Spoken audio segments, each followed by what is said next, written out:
मनु शतरूपा का आपने महिमा सुनी। उनके दो पुत्र थे, उत्तानपाद, प्रिव्रत। उत्तानपाद छोटे, प्रिव्रत बड़े थे। उत्तानपाद महाराज के दो पत्नियां थी, सुनीति और सुरुचि। छोटी वाली पत्नी बहुत सुंदर, तो राजा की बहुत प्रिय थी। उत्तानपाद राजा की बड़ी प्रिय रानी थी सुरुचि। और जो सुनीति थी वो बड़ी रानी थी और बहुत धर्मज्ञ थी। सुरुचि मानो नाम का पूरा प्रभाव स्वभाव पे पड़ गया। अपनी रुचि के अनुसार हो तो ठीक है, रुचि के प्रतिकूल हो तो बर्दाश्त नहीं, ऐसी छोटी रानी। और सुनीति वो रुचि के अनुसार नहीं, वो नीति के अनुसार चलती थी। हमारी रुचि क्या है? अभी अच्छी रुचि है, फिर गलत रुचि हो सकती है, लेकिन शास्त्र क्या कहता है, गुरुवाणी क्या कहती है, हमको उसके अनुसार, सुनीति, गुरु के वचन के अनुसार, नीति के अनुसार चलना। तो जो सुनीति से चलता है उसके ध्रुव प्रकट होते हैं। वैसे सुनीति से चलने वाले अरबों में कोई एक होंगे, और रुचि से चलने वाले, सुरुचि से चलने वाले सब हैं। और राजा को रुचि प्रिय थी, सुरुचि। उत्तानपाद हम सब हैं, पैदा ऐसे ही हुए हैं। दो हैं, अंदर आओ। सुमति कुमति सब के उर राही। सुमति, सुनीति। और जब रुचि के अनुसार चला जाता है तो कुमति बढ़ जाती है, और कुमति अमंगल कारणीय होती है, और सुमति संपत्ति और सुख प्रदान करने वाली होती है। सुमति सुनीति, कुमति सुरुचि। अपनी रुचि के अनुसार चलना। अपनी रुचि के अनुसार थोड़ी चला जाता है, शास्त्र और गुरु की वाणी के अनुसार चला जाता है। यद्यपि राजा को सुनीति जैसी महामहिम रानी प्राप्त थी, पर वो प्यार करते थे सुरुचि को। राजा कौन है? ये जीव। ये जीव रुचि के अनुकूल चलता है। जैसी मन बुद्धि रुचि दे रहे हैं उसी की सलाह में भटकता चला जाता है। और जो सुनीति बुद्धि होती है वो भटकने नहीं देती। नहीं, ये गलत है, नहीं होगा, ये शास्त्र विरुद्ध है, ये धर्म विरुद्ध है। राजा को सुरुचि अधिक प्रिय थी। सुनीति जी के पुत्र हुए ध्रुव जी, पर सुनीति को राजा प्यार वैसा नहीं करते थे। एक दिन राजा उत्तानपाद सुरुचि के पुत्र उत्तम को गोद में बैठाकर प्यार कर रहे थे। अगर उत्तम न माने तो रुचि रही नहीं जाएगी। अपनी रुचि को श्रेष्ठ मानने के कारण ही, मान्यता देने के कारण ही दुर्गति होती है। वो उत्तम को दुलार कर रहे थे तो ध्रुव जी राजा के समीप गए, महाराज उत्तानपाद के, और ऐसे 5 वर्ष के बालक थे, ऐसे हाथ उठाया कि पिताश्री हमको भी गोद में ले लें। अब ये सुरुचि के खिलाफ हुई ना, कि जहां मेरा पुत्र वहां सौत का पुत्र कैसे। घमंड में भरी हुई सुरुचि ने देखा कि ये प्रयत्न कर रहा है पिता की गोद में बैठने के लिए। दाह भरे शब्दों से हाथ पकड़ा, इसे झिटिक दे, तू इस सिंहासन पर बैठने का अधिकारी है। हां, माना तुम महाराज का बेटा है तो क्या हुआ, लेकिन मेरी कोख से तो नहीं पैदा हुआ ना, सौत की कोख से पैदा हुआ है। तो अभी नादान है, तुझे पता नहीं कि सिंहासन पर बैठने के लिए मेरी कोख से पैदा हुए पुत्र का ही अधिकार होगा। ये दुर्लभ इच्छा तेरी पूर्ति होने वाली कभी नहीं। और झिटिक दिया ध्रुव को।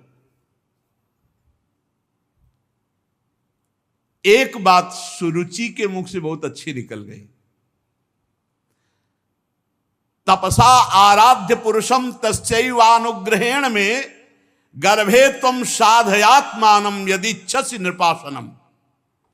भगवान जब कृपा करते हैं तो प्रतिकूलता मिलती है, और प्रतिकूलता भगवान की तरफ बढ़वाती। विपत्ति, दुख, अपमान, प्रतिकूलता, ये भाग्यवान को जब मिलती है तो भगवान की तरफ बढ़ते हैं, और अभागी को जब मिलती है तो इसी में डूब जाता है।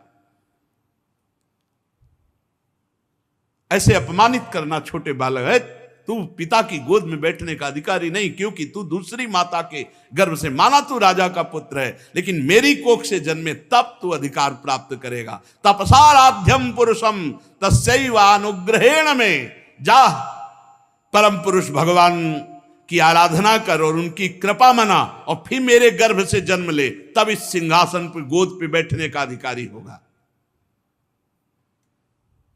ध्रुव जी को बहुत बुरा लगा मां का व्यवहार। अंदर अब बालक हैं, कुछ कह नहीं सकते, रो दिया, और बहुत ही हृदय में कष्ट हुआ कि ऐसा कैसे, मेरे भी पिता हैं, मेरी भी मां तो इनकी रानी है। ऐसा कटुवचन महाराज भी सुन रहे हैं, कुछ बोल नहीं रहे, और सुरुचि तो कड़वा बोलकर झिटक ही दिया। महाराज की मुख की तरफ देखा ध्रुव जी ने, एक शब्द नहीं। तो रोते हुए अपनी माता के पास गए। ये देखो सुनीति, शिशक कर रोकर मां से लिपट गए। मां ने गोद में उठा लिया। क्या हुआ बेटा? तो जदासी थी, वो बोली कि ऐसी ऐसी घटना घटी, सुरुचि जी ने ऐसा ऐसा बर्ताव किया, और महाराज कुछ बोले नहीं। बहुत धीरज टूट गया सुनीति जी का। देखो, विपत्ति भगवान की प्राप्ति कराने वाली है। वो बहुत से सुख में, क्योंकि महाराज बात भी नहीं करते थे, और कम से कम बेटे को दुलार कर लेते। बेटे का अपमान तो रुदन को बहुत रोका कि अगर हम रुदन करने लगी तो मेरा बेटा तो धैर्य ही टूट जाएगा। आंसुओं को अंदर ही रोक करके कहा, बेटा पहली बात तो यह है कि जो तुम्हारा अमंगल करे उनका कभी अमंगल नहीं सोचना चाहिए। ये सुनीति, ये नीति है। जो तुम्हारा अमंगल करे उनके लिए भी अमंगल नहीं सोचना। धन्य है मां जो ऐसा उपदेश कर रही। बेटा, जो दूसरों को दुख देता है उसको अंततो गत्वा दुख भोगना पड़ता है। ये सुनीति। तुम उसके दुख की कामना मत करो, वो खुद भोग लेगा। उमा क्षमा सापौते भारी, अपने कर्म जाय अपकारी। अपकार, अवहेलना, दुख, प्रतिकूलता, निंदा, अपमान करने वाले के लिए तुम कुछ मत सोचो, उसका कर्म ही उसको नष्ट कर देगा। तुम क्षमा कर दो। और जो तुम्हारी माता सुरुचि ने कहा ना, बहुत सुंदर लगा मुझे। उन्होंने कहा ना कि ठीक है तुम राजा के पुत्र हुए तो क्या हुए, तो बेटा महाराज मुझे पत्नी की दासी भी स्वीकार करने में अब लज्जा आती है उनको, क्योंकि नवीन रानी मिल गई है तो मुझे दासी भी नहीं मानते, पत्नी की क्या बात। पर बेटा एक बात तुम्हें बहुत अच्छी मां ने कही कि तुम भगवान नारायण की आराधना करो। तो यह बात हमें बहुत अच्छी लगी। क्या बेटा तुम उन माता की बात मानोगे? और मेरी भी सहमति है कि तुम भगवान की आराधना करो। और देखो, भगवान की आराधना करने से तुम्हारे परदादा ब्रह्मा जी को परमेष्ठी पद प्राप्त हुआ। तो मुझे लगता है कि तुम चाहो तो ऐसा पद प्राप्त हो सकता है जिसे ब्रह्मा भी नमस्कार करें, ऐसा पद। इसीलिए माता और पिता सबसे बड़े गुरु माने गए हैं। अगर गलत सलाह दे दे तो जीवन बर्बाद हो जाए बच्चे का, और अच्छी सलाह दे दे तो जगत बंदनी पुत्र हो जाए। गांव में एक सुल्ताना डाकू की नौटंकी देखी थी जब स्कूल में पढ़ते थे। तो उसमें जब उसको पकड़ करके आखिरी में फांसी की सजा दी गई तो उससे पूछा गया कि तुम्हारी अंतिम कोई इच्छा है? तो उन्होंने कहा मेरी मां को मुझे मिला दो। तो अंतिम इच्छा पूर्ति करने के लिए मां को मिलाया गया तो मानो गले लग रहा हो ऐसा दिखाई दिया और नाक काट ली अपने दांत से अपनी मां की। तो अफसरों ने पूछा ऐसा क्यों तुमने किया है, तुम्हारी मां है। बोले पहली बार जब कलम चुरा के स्कूल से लाया था तो इस मां ने कहा था शाबाश बेटा लिखने के काम में आएगी। मैंने समझा अच्छा कार्य है और आज मैं इतना भारी चोर बना कि मुझे फांसी की सजा मिल रही। अगर पहले दिन मां थप्पड़ मार देती तो आज फांसी का फंदा मेरे गले में न लगता। ये वो मां है मुझे डकैत बनाने वाली।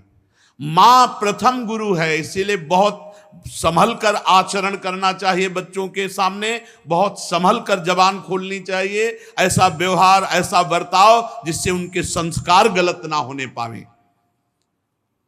सुनीति जी ने कहा तुम्हारी मां ने बहुत ठीक कहा कि भगवान श्री हरि की आराधना करके, तो आराधना शब्द पर ध्यान दो बेटा। तुम देखो तुम्हारे दादा स्वयंभू मनु स्वयं बड़ी बड़ी दक्षिणा वाले यज्ञों से भगवान की आराधना करते रहते हैं और अलौकिक पदवी को प्राप्त हुए, अलौकिक सुख को प्राप्त हुए। बेटा मेरी भी यही इच्छा है। ओहो धन्य है माता सुनीति को। मेरी भी यही इच्छा है कि तू भक्त वत्सल भगवान की आराधना कर और जन्म मृत्यु चक्र से छुड़ाने वाले जनार्दन भगवान श्री हरि का साक्षात दर्शन प्राप्त कर, उन्हीं के मार्ग का अनुसरण कर।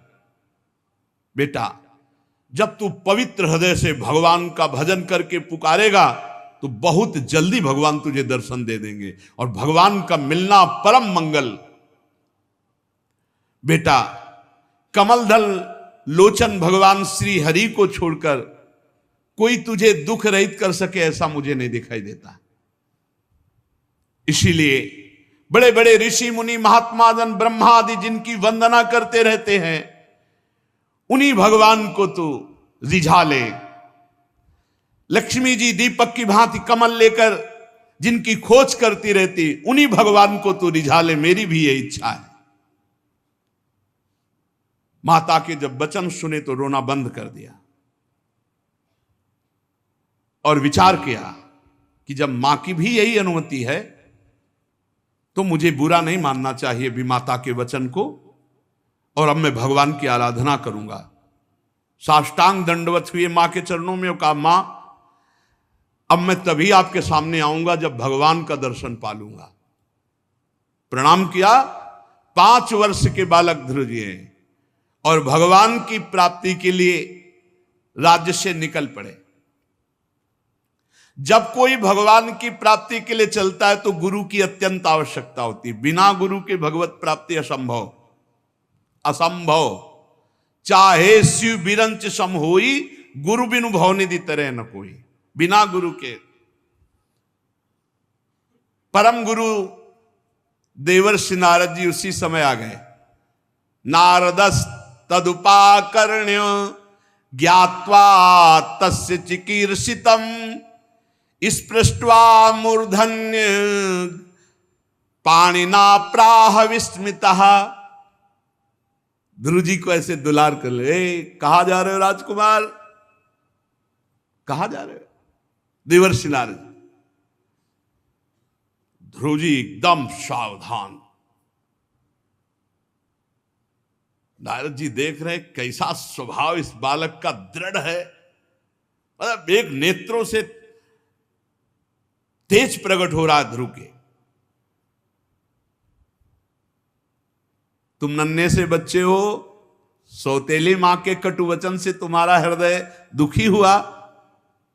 बेटा तू तो अभी बच्चा है, तपस्या क्या जाने, भजन क्या जाने, खेल कूद में मस्त रहे, ये बात तेरे बस की नहीं। अच्छा रही मान अपमान की बात, तो 5 वर्ष के बालक तेरे को क्या मान अपमान, बच्चे को क्या मान अपमान, फिर कोई और थोड़ी था, तेरे माता पिता ही तो थे।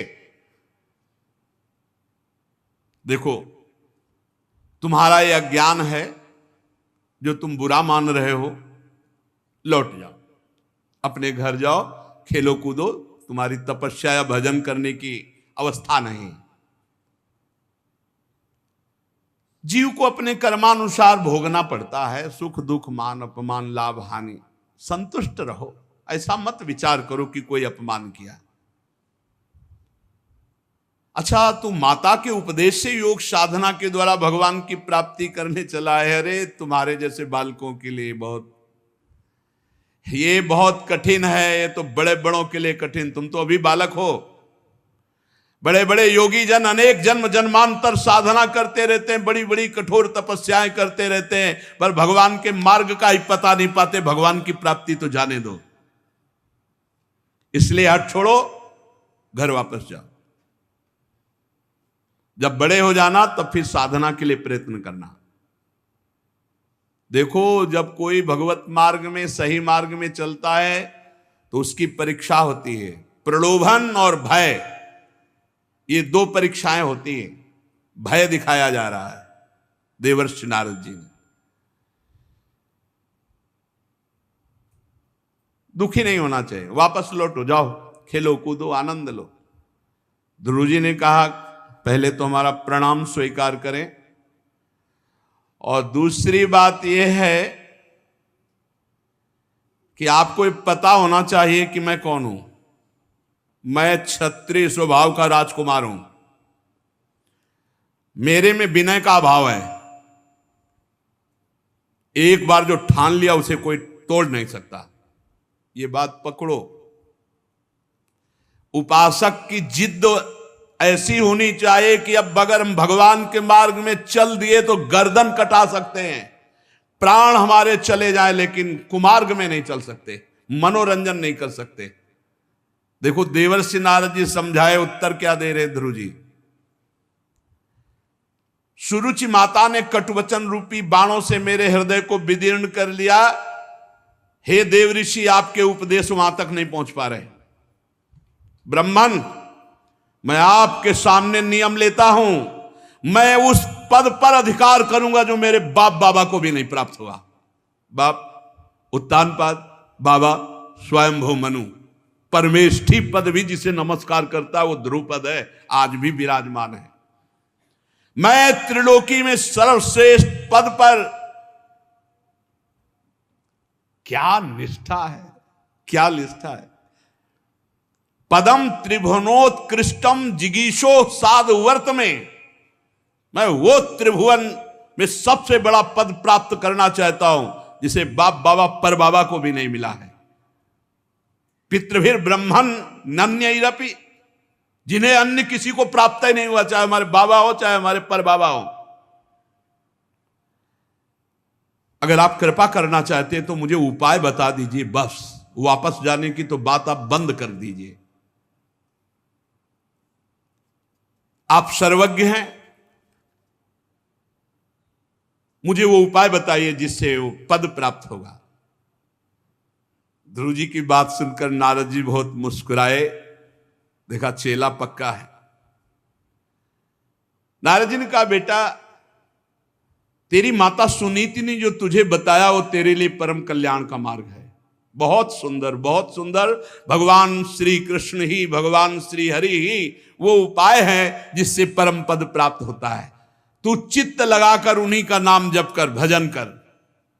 जिस पुरुष को धर्म अर्थ काम मोक्ष कुछ भी चाहिए, उसे एकमात्र भगवान के नाम जप। ध्यान दो, भगवान का नाम। विश्वास नहीं लोगों को हो रहा है, ये माया का नाम पकड़ लो, सब प्राप्त हो जाएगा। बेटा तेरा कल्याण हो।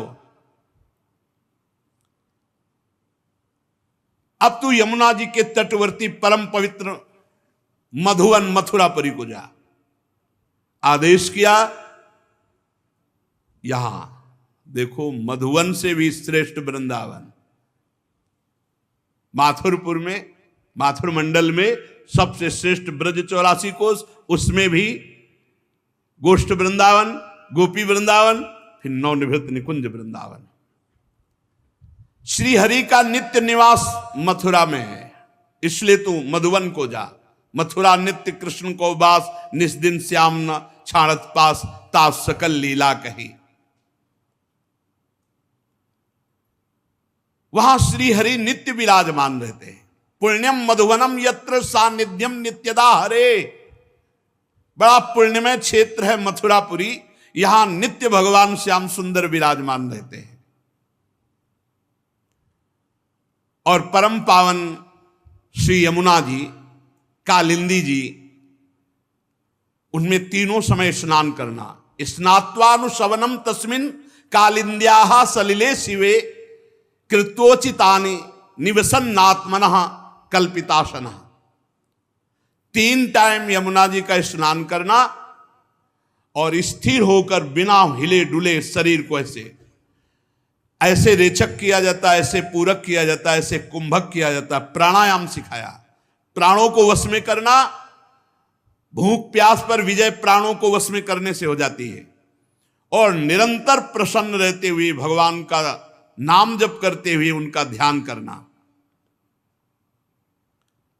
बेटा, परम गुरु श्री भगवान का ऐसे ध्यान करना कि भगवान के बड़े बड़े सुंदर कमल जैसे नेत्र, बड़ा सुंदर प्रसन्न मुद्रा में मुख, और ऐसा देखो कि वो बस प्रसन्न होकर तुमको वरदान देना ही चाहते हैं। भगवान की बड़ी सुंदर नासिका, बड़े सुंदर भौं, बड़े सुंदर कपोल, वो देवताओं को भी मोहित करने वाले, तरुण अवस्था, किशोर अवस्था, अंग बड़े सुडौल, लाल लाल ओंठ, रत्नारे नेत्र, प्रणत जनों का आश्रय देने वाली सुंदर भुजाएं, वक्षास्थल में श्री कौस्तुभ मणि, श्री वत्स का चिन्ह, सजल जलधर के समान श्याम वर्ण, गले में सुंदर बनमाला। भगवान मुस्कुरा करके वरदान देना ही चाहते ऐसे सुंदर रूप में। जिस समय तुम्हारा मन भगवान के इस रूप में लग जाए तो मैं तुम्हें मंत्र बता रहा हूं। इस मंत्र का जिस नियम से मैं बता रहा हूं, जब करोगे तो 7 दिन में सिद्धों के दर्शन हो जाएंगे। 7 दिन में। जपयश्च परमो गुहा श्रूयताम में नृपात्मज यम सप्तरात्रम प्रपठन पुमान पश्यति खेचरान। जो आकाश में सिद्ध विचरण करते हैं, 7 दिन इस मंत्र के जप से, जैसी मैं पद्धति बता रहा हूं, सिद्धों के दर्शन हो जाएंगे। सिद्धों के दर्शन होने का मतलब है भगवान की दर्शन की सामर्थ्य आना। पहले सिद्ध संतों के दर्शन होते हैं। भगवान के दर्शन के पहले सिद्ध संतों के, भगवत प्राप्त संतों के दर्शन होते हैं। ये जो मंत्र है, इसका गुप्त रूप से गुरुजन प्रदान करते हैं। शास्त्रों के मंत्रों का कभी कीर्तन या उच्चारण नहीं करना चाहिए। ये अंदर ही अंदर उपांशु या मानसिक जपे जाते हैं। जो ऐसा शास्त्र मर्यादा विरुद्ध कीर्तन आदि करते हैं, उनके सुकृत नष्ट हो जाते हैं। शास्त्रीय विधान है। देवर्षि नारद जी ने 12 मंत्र का उपदेश किया। प्रभु का कैसे पूजन करना है, भाव के द्वारा देवर्षि नारद जी ने बताया और कहा मौन का आश्रय लेना और आहार पर संयम करना। ये 2 बातें साधु के लिए या भगवत प्राप्ति करने वाले वैष्णव के लिए बहुत आवश्यक है, बहुत आवश्यक है। वाणी में शासन रखो, मौन का आश्रय लो, कम बोलो, भगवत शब्द बोलो, हितकर बोलो, सत्य बोलो, नहीं तो मौन रहो। और आहार पर संयम कर लो। आहार पर, ये बहुत बढ़िया बात है। ये 2 चीजें जीवन में सदैव रही हैं, क्योंकि गंगा किनारे किसी से बात करना नहीं और भोजन की व्यवस्था नहीं। जब कभी कभी थोड़ा गुड़ मिल जाता, कभी जैसे गंगा किनारे रहे, वो खेती जो करते हैं, बारी लगाते हैं, वो कभी 1 परेठा 2 परेठा दे दिए गंगा जल के साथ, बहुत आनंद में। ये साधक को 2 चीजों पर ध्यान देना चाहिए, वाणी, मौन, आहार थोड़ा। देखो अभ्यास है, जैसा कर लो कर लो। एक एक कवल कम करते जाओ, कम होता जाएगा, और एक एक कवल बढ़ाते जाओ तो पेट बढ़ता जाएगा, चर्बी बढ़ती जाएगी, भजन वजन तो होना नहीं। फिर भोजन नीरस, भजन सरस, और भोजन सरस तो भजन नीरस। नारद जी ने उपदेश किया कि भगवान की सबसे बड़ी पूजा क्या है, मौन रहना और आहार को बहुत लघु रूप में करना, और निरंतर भगवान के इस मंत्र को और इसी मंत्र से भाव के द्वारा पूजन करना। इस प्रकार जब हरि का मन वाणी शरीर से पूजन होगा तो तुम्हारा हृदय पवित्र हो जाएगा। निश्चल भाव से जब भगवान का ये द्वादशाक्षर मंत्र जप करोगे तो भगवान बड़ी जल्दी आकर आपको दर्शन देंगे। गुरुदेव ने मंत्र दिया, साधन बताया, भगवान का रूप। श्री ध्रुव जी ने नारद जी की 4 परिक्रमा की गुरुदेव की। धन्य है, देखो भगवत मार्ग में चले तो गुरु मिल गए। साष्टांग दंडवत प्रणाम किया और उनके चरण चिन्ह से रज माथे पे लगाई। ध्रुव जी के ऐसे गुरुदेव दुलार कर रहे हैं, जाओ बेटा, निश्चित भगवान श्री हरि मिलेंगे। नारद जी को उपदेश पाकर ध्रुव जी ने प्रणाम करके रज लेकर के उनका आशीर्वाद लेकर मथुरापुरी की यात्रा की, मधुबन की। नारद जी महाराज उत्तानपाद के महल में पहुंचे, उन्होंने बड़ी पूजा की आराम से। नारद जी ने कहा, तुम्हारा मुख सूख रहा है, किस विचार में पड़े हो, क्या कमी आ गई जो तुम्हारा मुख सूख रहा है। महाराज उत्तानपाद, तो राजा ने कहा, महाराज अब मुझे बड़ा पश्चाताप हो रहा, मैं निर्दयी हूं। हाय, 5 वर्ष का नन्हा सा मेरा बच्चा मेरी गोद में बैठना चाह रहा था, मैंने कुछ नहीं बोला और इसने बहुत कटु वचन बोलकर निकाल दिया। हाय हाय, कहीं ऐसा ना हो कि जंगल में कोई भेड़िया खा जाए, कोई राक्षस ऐसा। बालक मेरी गोद में प्रेमवश चढ़ना चाहता था, मैंने बिल्कुल आदर नहीं किया, महाराज मैं बहुत दुखी हूं। नारद जी ने कहा, तुम उसके लिए चिंता मत करो, कोई साधारण बालक नहीं है, उसके रक्षक स्वयं भगवान श्री हरि हैं। कोई भेड़िया और राक्षस उसे देख भी नहीं सकता। तुम उस बालक के प्रभाव को नहीं जानते हो, उस बालक का प्रभाव त्रिभुवन में फैलने वाला है। वो बालक बड़ा समर्थ है, जिसे बड़े बड़े लोकपाल नहीं कर सकते, उस काम को बालक पूरा करके शीघ्र तुम्हारे पास आएगा और तुम्हारा यश बढ़ेगा, क्योंकि तुम उसके पिता हो। देवर्षि नारद की बात सुनकर कुछ तो संतोष हुआ उत्तानपादकों पर। ध्रुव की चिंता में वो ध्रुव जी मधुवन मथुरापुरी आए और जैसा गुरु जी ने कहा था, त्रिकाल स्नान यमुना जी का, और उसी रात से उपवास शुरू कर दिया, एकाग्रचित होकर बस वही द्वादशाक्षर मंत्र जो गुरुदेव ने दिया। 3 रात्रि के अंतर में शरीर निर्वाह के लिए एक कैथा का एक पेड़ होता है, इतना बड़ा फल होता है, ऊपर बड़ा कठोर होता है और खटमिठा सा अंदर इतना गूदा होता है, बस एक गूदा, एक फल का गूदा 3 दिन 3 रात व्यतीत होने पर, फिर इसके बाद 3 दिन 3 रात व्यतीत होने पर एक बेर इतना बड़ा फल होता है। वो ऊपर से उसमें कुछ होता है, अंदर केवल गुठली होती है, गुठली हटी हो थोड़ा सा, इतना होता है। इसके बाद 1 महीना व्यतीत किया ऐसे, 3 दिन में एक कैथा, 3 दिन में एक बेर, ऐसे। दूसरे महीने में बेर और कैथा भी छोड़ दिया। 6 दिन में सूखे पत्ते जो पेड़ के नीचे गिरते उनको चबा लेते और रात दिन द्वादशाक्षर मंत्र का जप।